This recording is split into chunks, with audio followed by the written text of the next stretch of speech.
Dear students, good morning. कल भी हमने दादी माँ कहानी जो है वो की थी।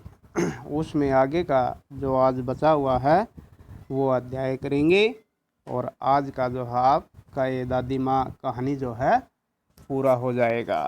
तो इसमें देखिए आगे क्या है, पूछ तुम रोती थी।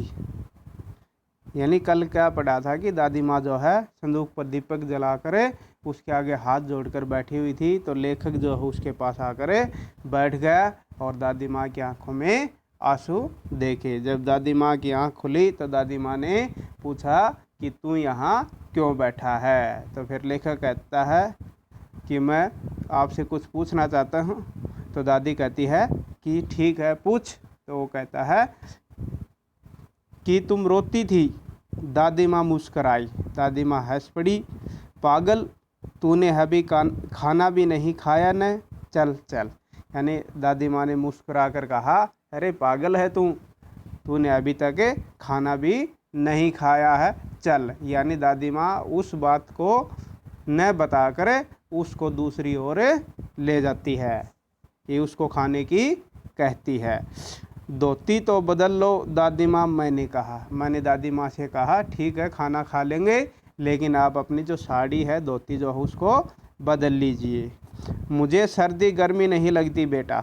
दादी ने क्या कहा कि मुझे गर्मी सर्दी का कोई असर नहीं है, मुझे नहीं लगती। वे मुझे खींचती रसोई में ले गई। किसको? दादी माँ लेखक को रसोई में ले गई। सुबह मैंने देखा चारपाई पर बैठे पिताजी और किशन भैया मन मारे कुछ सोच रहे थे। फिर सुबह सुबह का समय था। किशन भैया और पिताजी जो हैं वो चारपाई पर बैठे हुए थे और क्या कर रहे थे? मन मारे, यानी कुछ चिंता थी उनको, खुश नहीं थे वो, बैठे बैठे कुछ सोच रहे थे। दूसरा चारा ही क्या है। क्यों? क्योंकि पिताजी ने दादाजी की जब मृत्यु हुई तो पैसे उधार लेकर उनका श्राद्ध जो है अच्छी प्रकार से धूमधाम से बनाया था। तो उनका जो कर्जा था उसी के बारे में सोच रहे थे वो। बाबू बोले, रुपया कोई देता नहीं, कितने के तो अभी पिछले भी बाकी हैं। वे रोने रोने से हो गए। यानी हम जिसके पास मांगते हैं वो हमें देते नहीं और हमारे जो मांगता है वो आ जाता है। तो दोनों क्या है? रोने से, रुआसा मानी रोने से हो गए थे, जैसे उनकी आंखों में आंसू आ गए हों। रोता क्यों है रे? दादी माँ ने उनका माथा सहलाते हुए कहा। दादी माँ ने उनके सिर पर हाथ टेक कर कहा कि क्यों रो रहा है? मैं तो अभी हूँ ही। उन्होंने संदूक खोलकर एक चमकती सी चीज़ निकाली। दादी माँ ने कहा क्यों रोता है? मैं तो अभी हूँ ना। फिर दादी माँ ने अपनी संदूक खोली और उसमें से एक चमकती हुई सोने की चीज़ निकाली। तेरे दादा ने यह कंगन मुझे इसी दिन के लिए पहनाया था। क्या कहते हैं कि तेरे दादाजी ने जो ये कंगन है वो इसी मुसीबत के लिए मुझे दिया था कि ये कंगन रख, कोई भी मुसीबत आए तो इसको बेच देना। उनका गला भराया। किसका? दादी माँ का। यानी ये बातें कहती हुई दादी माँ का भी गला भराना, यानी वो भी रोने जैसी हो गई, अच्छी प्रकार से आवाज़ न निकलना। मैंने इसे पहना नहीं, इसे सहेज कर रखती आई हूँ। दादी माँ ने क्या कहा कि मैंने इसको पहना नहीं कभी, मैं इसको सिर्फ इसी दिन के लिए रखा हुआ था, सहज रही थी, देख रही थी।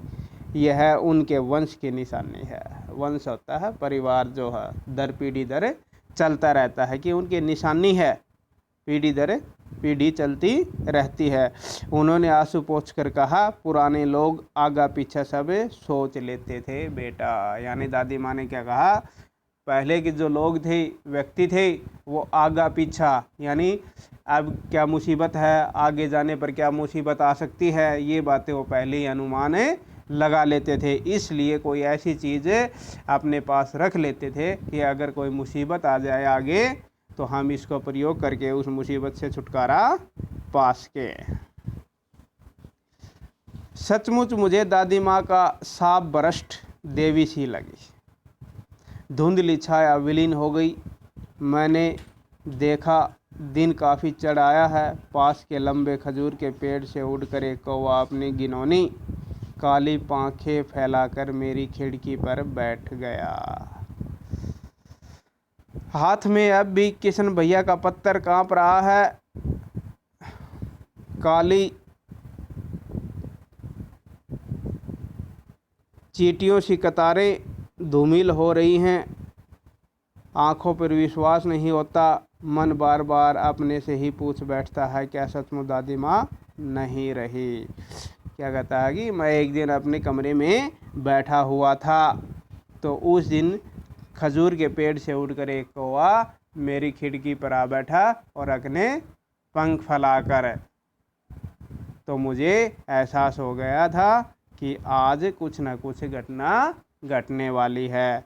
और किशन भैया जो थे वो एक पत्थर अपने हाथ में लिए हुए थे। उसमें क्या खबर थी कि दादी माँ नहीं रही, दादी माँ जो है मर चुकी है। लेकिन मुझे ये विश्वास नहीं हो रहा था। ये बातें कौन कहता है? लेखक भाई। ये तुम्हारा दूसरा जो अध्याय था दादी माँ कहानी आज पूरा हो चुका है। इसको कम से कम 2 बार रिपीट कीजिए। इस वीडियो को 2 बार 3 बार सुनिए तो आपको अच्छे से समझ में आ जाएगा। थैंक्स।